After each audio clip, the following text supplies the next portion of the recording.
እግዚአብሔር ሁሉን ሳይፈጥር በባህሪው ምስጉን ነበር። እኔ አሁን ብነግራችሁ በዚህ አጋጣሚ ክብር ቢባለው የሚያውቀው እግዚአብሔር ብቻ ነው። ስለዚህ እኔን ማክበር ኃጢአት ነው። እኔ ለራሴ ነው፣ ለማንም አላልኩም። እድሜን ማሳጠር አልፈልግም። ከእግዚአብሔር መለየት አልፈልግም። መከራ ሊመጣብኝ አልፈልግም። ይሄ ገና ሰማይ ሳይኖር ምድር ሳይኖር ሁሉ ነገር ሳይኖር እግዚአብሔር ይከበርበት የነበረውን ክብር አልፈልግም።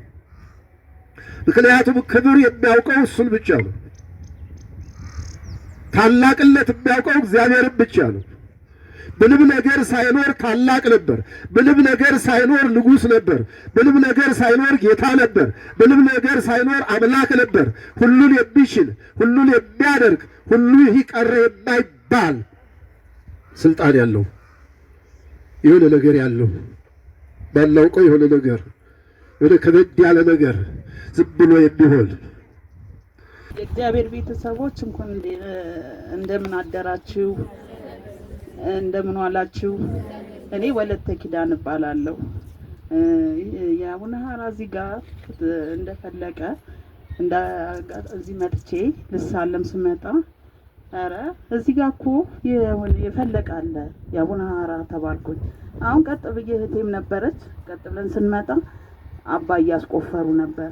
አሁን ከዛ አባ ረጩንና ሄድን። አሁን ሰፈር ውስጥ ሄድኩኝና የአቡነ ሐራ ድንግል እዚህ ፈልቋል ተጠመቁ አልኳቸው እና እንሂድ ስላቸው አይ ውሃ እኮ ነው የተጠራቀመ እኮ ነው እሱ እኮ አይደለም አሉ።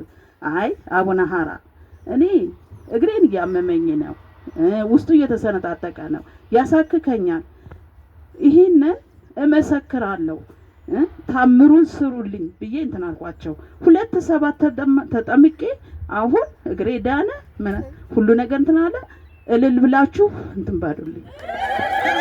ስለቴን አስገብቻለሁኝ። አሁን እሺ፣ እልል ብላችሁ እግዚአብሔርን አመስግኑለት። አዎ፣ ለዚህ እኮ ነው ያ ጊዜ አንድ ይሁዳ ነበረ፣ አሁን ብዙ ይሁዳዎች አሉ። እንዴ ማር ነው ያለ ሰው አለ እንዴ? ቅቤ ነው ያለ ሰው አለ እንዴ? ውሃ ነው አይደል? ግን ከውሃ የተለየ ጸበል ነው። እግዚአብሔርን አመስግኑት። ከውሃ የተለየ ጸበል ነው። አሁን እነዚያ እዚህ ቦታ ላይ እንኳን የውሃ ምልክት አለ፣ ኑረውበታል እድሜ ልክ። አንቺም ነበርሽ አይደል? ብዙ ጊዜ ታውቂዋለሽ አይደል? ነይ እስቲ እንደው ደግመሽ እንደው እዚህ ላይ እርጥበት ነበረ። ነይ እስቲ በዚህ ነይ። እንደው መቼም ተደብቆ የሚሆን ነገር የለ። እስቲ እንደው ስንት ዓመትሽ ነው እዚህ ከኖርሽ? እስቲ አንቺ ምን እኔ እዚህ ስመጣ ምንም ነገር የለም። እኔ አማኑኤል ነበር የመጣሁኝ ተነመላው መጣለም፣ ግን ምንም ነገር የለም። አሁን እኔ አባት እዚህ መጣው ያችን ሲያስቆፍሩ ምን ሲሉ ከዛ ኧረ እዛ ጋር ይሁኑ ጸበል አለቀ ምናምን አሉ የአማኑኤል። አሁን ከዛ ታዲያ እንዴት እናርገሰ እዛ ጋር አለችኝ አንዷ እናት፣ እዛ ጋር ይሁን ጸበል እየተቆፈረ ነው እና ሂጂ እስኪ እዚያ ጋር አለች። አሁን ሲሄድ አባ እንደዚህ እያስቆፈሩ ነው፣ ገና እየተቆፈረ ነው። ከዛ እኛማ እንትናለን ነገም እንመጣለን። ከዛ በማግስቱ ስንመጣ ያች ጸበል ፈልቃ ማለት ነው። አሁን ከዛ አባ በጆግ እያደረጉ አባታችን እንትን እያሉ ነበረ። ከዛ እንደዛ እየሰፋ መጣ። ያው እኔም አንተ አድነኝ አምኜ መጥቻለሁና አንተ ሁሉን ነገር በሽታዬን እንድትመልኝ አልኩት። አቡነ ሐራ መድኃኒዓለም አያችሁ አይደል? አሁን የዝቋላን አቦ የቀረበ ያርሰዋል፣ የራቀ ያከብረዋል። አሁን የሚገርመው ጌታ በወንጌል ላይ ከተናገራቸው ምን አላቸው? ፈሪሳውያንን እናንተ ማትገቡ ሰውንም አታስገቡም፣ እናንተ ማትድኑ ሰው ማታድኑ እኮ ነው። እናንተ ማትጸድቁ ሰው ማታጸድቁ። እዚህ ላይ በር ላይ ቆመው እኮ እዚህ አስፋልቱ ላይ ቆመው አቡነ ሐራ እዚህ የለም እኮ ሌላ ቦታ ነው ብለው እኮ የሚጮሁ ሰዎች አሉ። አንዷ ሴት ወንድ መታ የተናገረችው መታ ግን በደቂቃ ተፈውሳለች በአንድ ቀን። እግዚአብሔር ይመስገን። አዎ አሁን እኮ እንደዚህ ነው። ከንቶች መቼም ከንቱ ናቸው። ከንቱ ስራ ሲሰሩ ነው የሚሉ ሌላ ስራ የላቸውም። ጸበሉም እያዳነ ነው። ጸበሉም የአቡነ ሐራ ጸበል ነው። ህዝቡም እየመሰከረ ነው። ሰይጣን ያደረባቸውም እየተቃጠሉ ነው። ክብር ለመድኃኒዓለም ይሁን። አመስግኑት መድኃኒዓለም። ክብር ለማን ይሁን? ለማን ይሁን? ስላሴ ልጅ። እሺ ሰው ነግሮኝ ነበር እዚህ የመጣሁትና መጥቼ ጸበል ተጠመቅኩኝ። በሁለተኛው ቀን ነው ደህና የሆንኩት። ወገቤን በጣም ያመኝ ነበር፣ እጄን ሁሉ ይበላኝ ነበርና ስለቴን አስገብቻለሁ። አሁን ድኛለሁ፣ እግዚአብሔር ይመስገን። እኔ ከአባዶ ነው የመጣሁት። ተነገሩን እኛ ጋር ይመጡ ነበርና የት ነው ስላቸው እዚህ ነው አሉኝ። መጣሁ። አይኔ ሁለቱም እብጥ ብሎ ነበር። አይኔን አሁን ድኛለሁ። አዎ ድኛለሁ። ተመስገን። አዎ ደህና እያየሁ ነው። አይበላኝ እንደበፊቱ። ድፍን ነበር የሚልብኝ። አይን የህይወት ብርሃን ነው። አዎ ድፍን ነው የሚልብኝ። ብርሃን አይን ነው። አዎ አይኖታው እንዳለ። አዎ አሁን ድኛለሁ። ማን ነው ስሙ? እህተ ጊዮርጊስ። እህተ ጊዮርጊስ። እስቲ ምን ብለው እግዚአብሔርን ያመሰግኑታል? እልል ብዬ እስቲ በሉ እስቲ እልል ብለው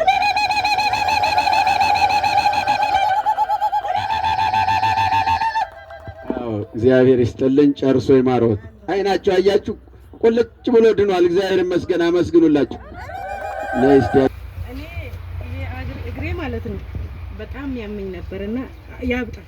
ጫማ ማድረግ አልችልም ሲጀምር ማለት ነው። እኔ ተወልጄ ራሴን አውቄ ጫማ በስነ ስርዓት አድርጌያለሁ። የማደርገው 37 ነበረ 39 ምናምን ነው የማደርገው የነበረው እያመመኝ ማለት ነው። እና ከዛ እኔ የመጣሁት እንደውም ይሄ ጸበል እዚህ ያለ ብዬ አይደለም እመቤታችን ነው የመጣሁት። ልክ እሱ ሲያስተምሩ ምንድነው ብዬ ወደዚህ ቀዳ ስል ጸበል እዚህ ተፈልቋል አሉ። ከዛ እመቤቴ አንቺ ታውቂያለሽ ብዬ ወደዚህ ዞር አልኩኝና ተጠመኩኝ። በሁለተኛ ቀን ይሄ መጀመሪያ እዚህ ጋር ኩላሊቴን ሲያመኝ የነበረው ሁሉ ለቆኝ ስጠጣ ጾም ነበርና አንተ ታውቃለህ ጠጡ የታመማችሁ ምናምን ብሎ እርሶ ሲያስተምሩ ጠጣሁኝ እዚህ ቁጭ ብዬ። ከዛ ሲወጣልኝ እንዳለ እግሬ ሙሽሽ ብሎ እግዚአብሔር ይመስገን። እኔ እውነቴን ነው እናንተ እልል በሉልኝ። እግሬን መምላችሁን ታውቃላችሁና ዛሬ ተፈውሼ ጫማዬንም እንደፈለኩ አድርጌ እግሬ ተፈውሶ ደህና ሁኜ ነው ያለሁት። 5 ቀን ነው የተጠመቅኩት። 5ኛ ቀንሽ? አዎ 5 ቀን። እልል ብላችሁ እግዚአብሔርን አመስግኑላት በእውነት። ክብር ለመድኃኒዓለም ይሁን። ክብር ለማን ይሁን? አዎ እንግዲህ ድነቱ ቀጥሏል። አዳኝ እግዚአብሔር ነው። ምንድነው ደግሞ እኛ ልጆቹ ነው። ለየት ያለ ስለሆነ እስቲ አምቡት ቅድም የተናገረችው የላከችው ሴትዮ ማለት ነው እህተ ጊዮርጊስ እባላለሁ። በስመ አብ ወወልድ ወመንፈስ ቅዱስ አሐዱ አምላክ አሜን። እግዚአብሔር ፈቃዱ ሆኖ በአቡነ ሐራ ድንግል ጸበል የተደረገልኝ ተአምር ጸበል ተጠምቄ አላውቅም ነበር። ለመጀመሪያ ጊዜ የአቡነ ሐራ ድንግል ጸበል ተጠምቄ 3 ቀን ስጠበቅ ሰውነቴ ማበጥና ማሳከክ ጀመረኝ። ሰውነቴ ተቃጠለ፣ ጭንቀቴም ጨመረ። እያሳከከኝ ተባይ ውስጤ ፈላ። ሰውነቴ በ6ኛው ቀን ማሳከክም ማበጥም አቆመ። ጭንቀቴም ደግሞ 2ኛ 7 ስጠበቅ ተባዩም ጠፋ፣ የሚያቃጥለኝም ቆመልኝ። ይህን ያደረገልኝ የአቡነ ሐራ ድንግል አምላክ ይመስገን፣ አሜን። ስለቴን አስገብቻለሁ። አዳም ለፉ፣ ደከሙ፣ ተገለጠላቸው አምላካቸው፣ ቃል ኪዳን ሰጣቸው። በሐሙስ ዕለት ወበመንፈቃ ዕለት እትወለድ ወለትከ ወእድኅ ውስተ መርብከ ወትቤዘወከ በመስቀልየ ወበሞትየ። እንግዲህ ቃል ኪዳን ገብቼልሃለሁ፣ ካንተው ዘር ሔዋንን ጠብቃት፣ አክብራት፣ ተንከባከባት። ከሔዋን ውጭ መዳኝ የለም፣ ከሔዋን ውጭ የሚያድል የለም። እንደምን አደራችሁ? ከእናንተ ውጭ እናንተን የሚያድል የለም። ጓድ እህቴ፣ ወንድሜ፣ አባቴ፣ እናቴ እናንተ ፍጓት። እናንተው አጥፍታችሁ ቢሆን አያት ቅማንቶቻችሁ በድለው ቢሆን ጥንቆላ ተልኮባችሁ ቢሆን ሰይጣን በጨለማ አግኝቷችሁ ይሁን በጠራራ አግኝቷችሁ ይሁን ችግር ላይ ወደቃችሁ፣ በሽታውን ዶክተር አውቆት ስም የሰጠው እናንተ ራሳችሁ ድከሙ። ጩሁ ወደ እግዚአብሔር፣ ወደ ሰው አትጩሁ። ግልጽ ነው ነገራችሁ። ሰው እግዚአብሔርን ትቶ ሰው ልቤ ከሆነ አይፈወስም። እቅጭ ልገራችሁ። በተለይ ላንቺ ልገርሽ፣ ዛሬ ተቆጥቼሻለሁ። 3 ወር ምናምን አይቼሻለሁ። ችግር አለብሽ። ንስሐ ግቢ። ነፍስ አባትሽ ጋር ተማከሪ። ወደ ኋላ ተመለሽ። ምንድነው የጎደለኝ? ምንድነው ያጠፋሁት? ምንድነው ንስሐ ያልገባሁበት ኃጢአት? ለምንድነው ብለሽ ወደ ኋላ አስቢና አልቅሽና አቡነ ሐራ ይፈውሱሽ። የአቡነ ሐራ አምላክ ይርዳሽ። ሁላችንም እኔ በሽተኛ ነኝ። ከኔ ጋር ናችሁ?